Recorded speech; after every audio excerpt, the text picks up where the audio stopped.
2 oreilles, une seule bouche. Vous savez ce que ça veut dire. Merci Vincent.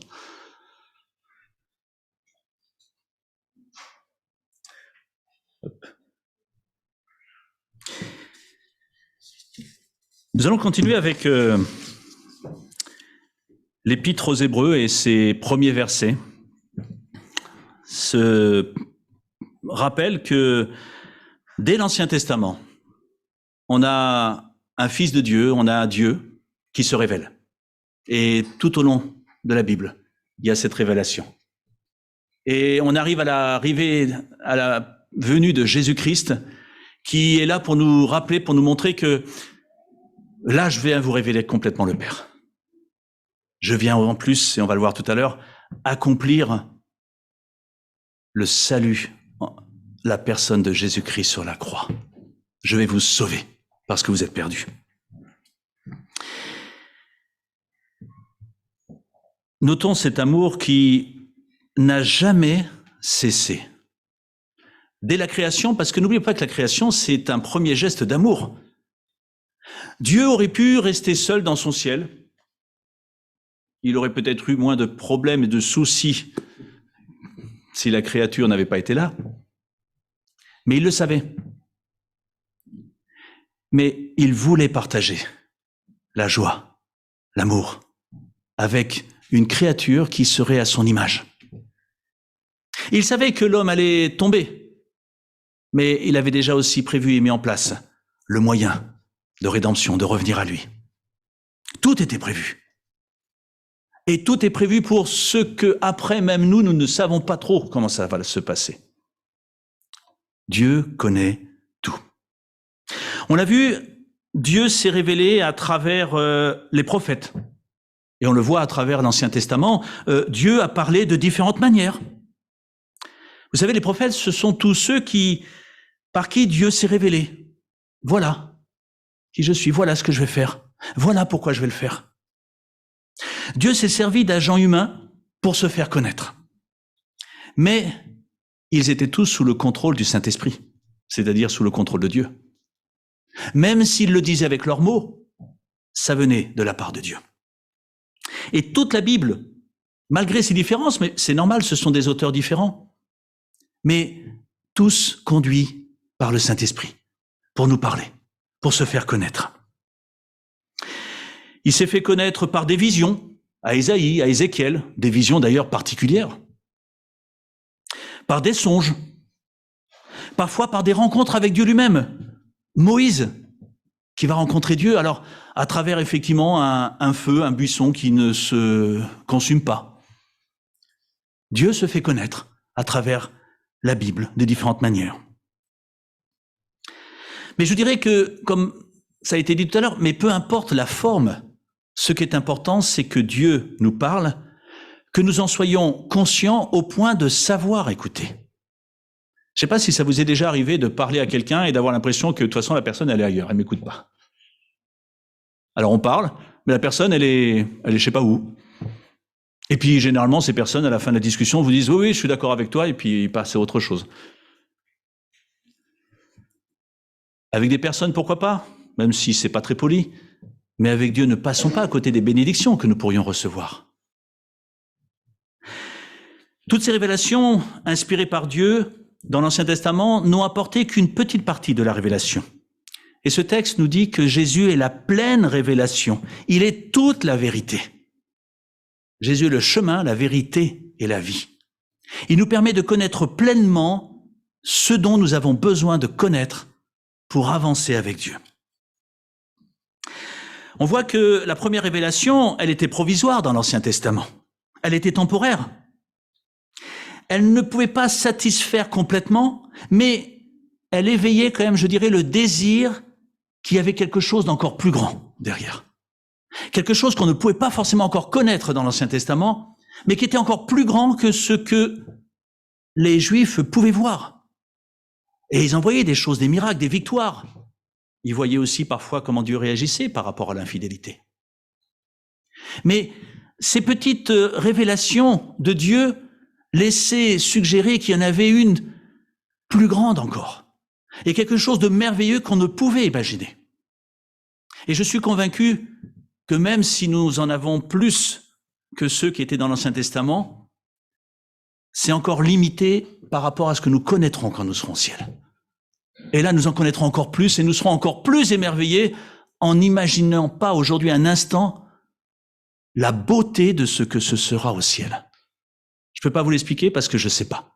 Mais je sais que ce sera formidable, mieux que tout ce que je peux imaginer. L'Ancien Testament n'est en cela qu'une partie de la vérité de Dieu, mais elle est quand même la vérité. Tout ce qui est dans l'Ancien Testament est vrai. Mais Jésus révèle la pleine vérité. Tout ce qu'il dit est vrai. Et nous pouvons, de ce fait, l'écouter sans craindre. Il y a, semble-t-il, prochainement des élections, et beaucoup de personnes annoncent de belles choses. Moi, j'étais content d'entendre tous leurs vœux, parce que ils me promettent que des belles choses pour 2022. Peut-être qu'au fond d'eux-mêmes, ils espèrent. Mais en tout cas, même s'ils sont sincères, ils n'ont peut-être pas la puissance pour cela. Mais non seulement Dieu est sincère, mais il a l'autorité et la puissance pour réaliser ce qu'il promet. À chacun de ces personnages dans l'Ancien Testament était communiquée une partie, une portion de la révélation. C'est pour ça que la Bible, elle est un tout, pour connaître, comprendre. Et c'est pour ça que Dieu choisit aussi un peuple pour expliquer le relationnel qu'il veut avoir avec. Pour expliquer aussi que quand ce peuple est fidèle, ce sont des bénédictions qui sont là. Et quand il est infidèle, il retombe comme les autres peuples. Mais Dieu ne l'abandonne jamais. Et ça, moi, ça m'a encouragé plus d'une fois. De me dire, même si parfois je ne suis pas totalement à l'écoute de Dieu, il ne m'abandonne pas. Et sa main, elle est toujours tendue vers moi. Quel privilège. Quelle reconnaissance. La révélation de Jésus-Christ est supérieure à celle de l'Ancien Testament. D'ailleurs, nous avons lu que, après avoir autrefois à plusieurs reprises et de plusieurs manières parlé à nos pères par les prophètes, Dieu nous a parlé par le Fils en ces jours qui sont les derniers. Un peu comme si on entrait dans une dernière période, avant que le Seigneur revienne nous chercher. Mais nous allons voir, cette période, il y a des atouts, puisque Dieu confie son esprit, sa grâce, pour nous accompagner. Il est là pour nous apporter ce que nous sommes incapables par nous-mêmes de vivre. Je lisais ce matin un texte qui rappelait que parfois on essaye d'être bien, d'être meilleur. Mais en fait, non, n'essayez pas d'être meilleur. Essayez simplement de vous approcher de Dieu qui, lui, peut nous rendre meilleurs. Parce que par nos propres efforts, ça va être très compliqué. Par contre, si on se laisse aller dans les bras de Dieu, il va nous aider. Il est évident que tout l'Ancien Testament conduit à une personne, la personne de Jésus-Christ, la révélation de Dieu. Jésus-Christ est la révélation finale de Dieu. Elle nous permet de comprendre, de réaliser pleinement ce pourquoi il est venu, mais aussi l'amour que Dieu a pour nous et le plan qu'il a pour chacun de nous. On pourrait dire que Dieu a employé deux moyens, deux méthodes pour s'approcher de l'homme. Il a d'abord parlé extérieurement par les prophètes, qui étaient des serviteurs. Ensuite, intérieurement par Jésus-Christ, qui est le Fils. Il nous parle de l'intérieur. Il nous conduit dans la vérité. Et vous l'avez peut-être remarqué, suite à cette introduction dans l'Épître aux Hébreux, s'ensuit cette expression de la grandeur du Fils. Et j'aimerais les reprendre très brièvement. Chaque expression pourrait être un message à part entière, voire même plus d'un message à part entière. Mais si l'Épître aux Hébreux, d'ailleurs, vous avez peut-être remarqué que contrairement à plein d'autres épîtres qui ont une introduction, qui présentent un petit peu certaines choses, voilà à qui j'écris, voilà pourquoi je vais écrire, l'Épître aux Hébreux, elle entre à fond dans la présence de Dieu, dans la présence du Seigneur Jésus. Elle commence tout de suite, le Seigneur Jésus et la révélation de Dieu. Un livre particulier, mais qui a d'autant plus sa place dans le canon, dans ce livre que Dieu nous a envoyé. L'auteur aux Hébreux va citer 7 caractéristiques, je dirais, de l'excellence, de de ce Christ qui est au-dessus de tout. Et cela nous permet de réaliser celui en qui nous croyons. Premièrement, il nous est dit qu'il est héritier de toutes choses. Héritier de toutes choses. Qui n'aimerait pas être héritier d'un certain Bill Gates ou d'un Elon Musk, parce qu'il semble qu'ils ont pas mal de choses. Mais là, je m'appuierai que sur des choses bien matérielles. Héritier de toutes choses. Qu'est-ce qu'il est en train de nous dire derrière cela? Il est en train de nous dire que l'univers entier est sa propriété, Tout appartient à notre Seigneur. Et le fait de faire partie de sa famille, d'être le frère de Christ, d'être le fils de Dieu, par adoption, nous sommes nous aussi héritiers de toutes choses. Mais des choses bien plus importantes que du matériel. Nous sommes héritiers de tout ce que Dieu a créé, de tout ce que Dieu a fait. Il veut nous le donner. Et il veut qu'on ait cette foi de croire que parce que j'appartiens à la famille de Dieu, il va me donner ce dont j'ai besoin. Pas ce dont je pense avoir besoin, mais ce dont j'ai réellement besoin. Jésus, le Seigneur, nous a assuré que tout ce qui lui appartient nous appartient. Vous trouverez ça dans Romains chapitre 8 au verset 32. Tout ce qui lui appartient nous appartient. Jésus veut que nous en soyons conscients. Et c'est en cela que quand il dit qu'il est héritier de toutes choses, il est en train de nous dire, vous aussi, vous pouvez profiter de tout cela. Il nous est rappelé qu'il a créé le monde. Il était au commencement. Il est logique que Jésus-Christ est l'héritier de tout parce qu'il est le créateur. Il était à l'œuvre au début de la création. Jésus est l'agent par qui Dieu a créé le monde. Pour rappeler, on avait partagé des textes l'année dernière, en 2021, sur le fait que Dieu dit et la chose s'exécute au début de la création. Et on avait vu que des textes du Nouveau Testament nous montraient que c'était Jésus qui était à l'œuvre. On le voit dans l'évangile de Jean, dans le 1er chapitre. Il nous est dit aussi que ce Dieu héritier de toutes choses, créateur du ciel et de la terre, il est le reflet de la gloire de Dieu. Le mot traduit par rayonnement, reflet, signifie émettre de la lumière. Et il va décrire Jésus comme étant la manifestation de Dieu. Vous avez déjà vu la lumière du soleil? Elle est claire. Mais est-ce que c'est le soleil que l'on regarde? On ne peut pas regarder le soleil. C'est trop puissant, c'est trop fort. Mais par contre, très étonnamment, on voit tout l'éclat que le soleil permet, toute la lumière qu'il donne. C'est la lumière du soleil qui révèle le soleil, le soleil. C'est aussi l'image de Christ qui révèle le Père. Nous ne pouvons pas voir Dieu, le Père, mais nous pouvons connaître Jésus-Christ. Vous savez, dans l'Ancien Testament, nous ne pouvions pas voir Dieu, au risque de mourir. Et Jésus-Christ nous a fait connaître Dieu. Il est le reflet de la gloire de Dieu. C'est pas n'importe quoi. Jésus-Christ se propage en rayonnant la gloire de Dieu, resplendissant dans le cœur de ceux qui croient. Parce que ceux qui croient en Jésus-Christ voient cette lumière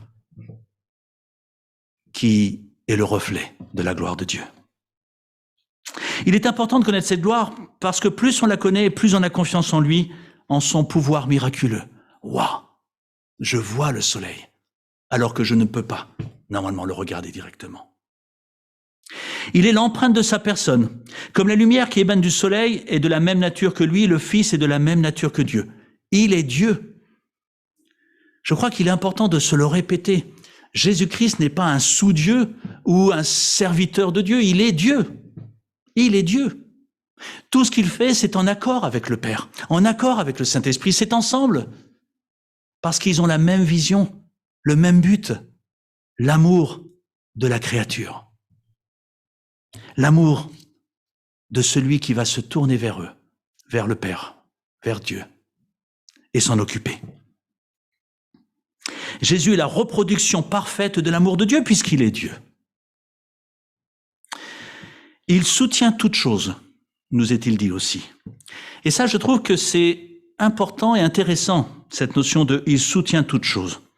Parce que ça veut dire qu'il est le Créateur, qu'il a mis en place une horloge qui fonctionne pas si mal que ça.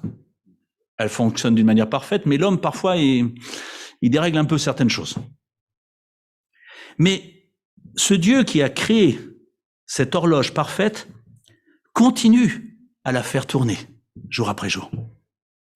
Je suis pas du tout scientifique, mais j'ai lu des articles où il expliquait qu'il suffirait parfois que, alors je sais plus telle planète ou je sais plus tel quoi, se décalerait, mais je me rappelle plus, mais très peu, pour que tout se dérègle, pour que tout ne tourne plus dans l'univers.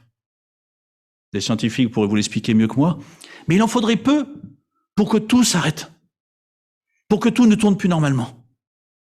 Et je me dis, mais heureusement, pour moi, que ce n'est pas le hasard, et que c'est bien Dieu qui continue à faire tourner cette horloge. Vous imaginez si c'était le hasard? Mais alors j'ai peur à chaque minute, parce qu'il en faudrait si peu pour que ça se dérègle. Si peu. Vous savez, quand ma montre, alors pas les montres modernes malheureusement, mais les anciennes montres, vous savez, celles où j'aime entendre le tic-tac, et puis celles qui sont transparentes, j'en avais une, et puis vous voyez les trucs tourner, vous savez, tous ces petits cadrans, enfin tous ces petits... c'est incroyable, voilà. Mais quand ça marche plus, moi je suis incapable de réparer. Mais par contre, l'horloger qui connaît, il sait régler à la perfection pour que ça tourne parfaitement. Et je me dis, le Seigneur, notre Dieu, qui est le Créateur, il sait régler à la perfection toute chose dans ce monde. Et ça tourne, et ça tourne. Il soutient toute chose. Il guide l'univers par sa parole puissante. Il n'a aucun outil entre ses mains à part sa parole. Dieu dit et la chose se fait. Dieu dit et la chose existe. Et encore aujourd'hui dans nos vies, Dieu dit et la chose peut s'accomplir dans nos vies.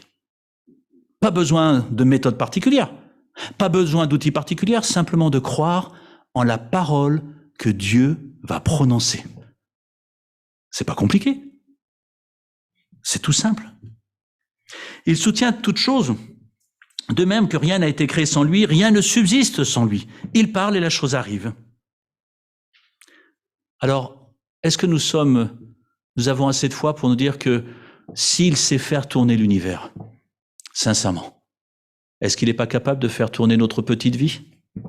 De s'en occuper pour que ça tourne pas si mal que ça? Pour pouvoir aussi réparer quand il y a des petites choses qui s'abîment? Ayons cette foi de se croire que si l'univers a été créé pour nous, sa créature, à combien plus forte raison la créature que nous sommes, il veut s'en occuper. Et puis le point probablement le plus important, sinon nous ne serions pas là, c'est qu'il a fait la purification des péchés, la valeur infinie de son sacrifice, la croix, symbole de notre délivrance, de la victoire sur le péché, de l'espérance nouvelle que nous avons, de savoir qu'un jour dans l'éternité nous serons en sa présence. Roi, fondement de son œuvre. Je crois que je réalise pas toujours à quel point c'est incroyable de me dire qu'il a tout réglé dans ma vie et qu'il suffit que je m'attende à lui. Il m'a aimé et il continue de m'aimer. Et il a fait cela par son propre sang, par le moyen de sa mort, par son sacrifice, tout simplement par le fait de prendre notre place, celle que j'aurais dû avoir sur la croix, mourir, parce que c'est ce que je méritais. Mais il a pris ma place et il a payé à ma place pour que je puisse vivre cette relation avec lui. Et après tout ça, il s'est assis à la droite de Dieu. Un repos bien mérité, certains diraient. Et je le pense aussi. Mais c'est surtout que tout est accompli. Vous savez, quand vous avez quelque chose à faire, vous le faites, et une fois que c'est fini, vous vous asseyez parfois. Ouf! Mais derrière ce côté de s'asseoir, il n'y a pas simplement le repos d'une fatigue qui s'est installée. Il y a aussi cette joie de ce que nous venons d'accomplir. Ça y est, c'est fait.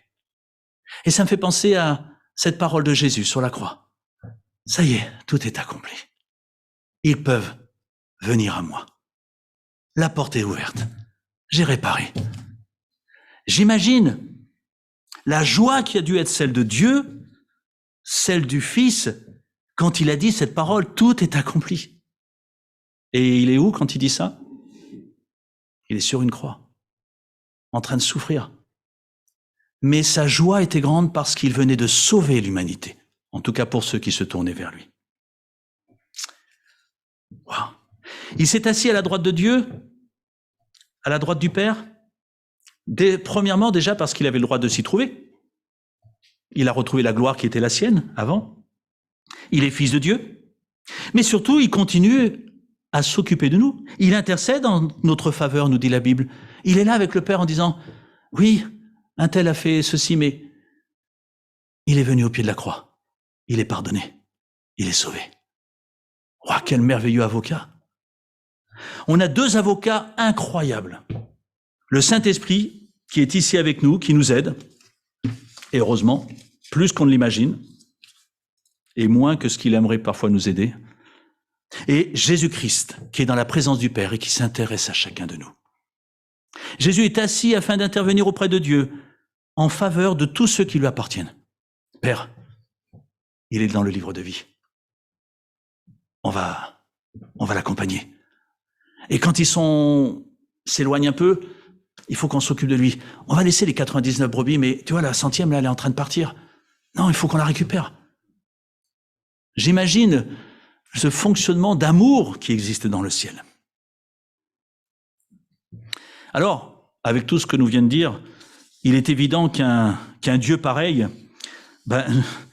nous pouvons nous adresser à lui, l'implorer, le louer, l'adorer, lui demander de nous consoler quand on en a besoin, lui demander de nous remonter le moral quand il est un peu bas, lui demander de veiller sur nous quand nous nous sentons peut-être un peu trop forts, lui demander tout simplement de nous parler et d'apprendre à l'écouter. Je donnerai la conclusion un petit peu tout à l'heure, une conclusion qui semble tellement évidente, d'avoir pour 2022 une relation avec ce Dieu qui nous parle. Il veut nous parler. Avons-nous envie de l'entendre? Mais avant cela, je voudrais chanter un chant qui nous dit « Grande et merveilleuse ».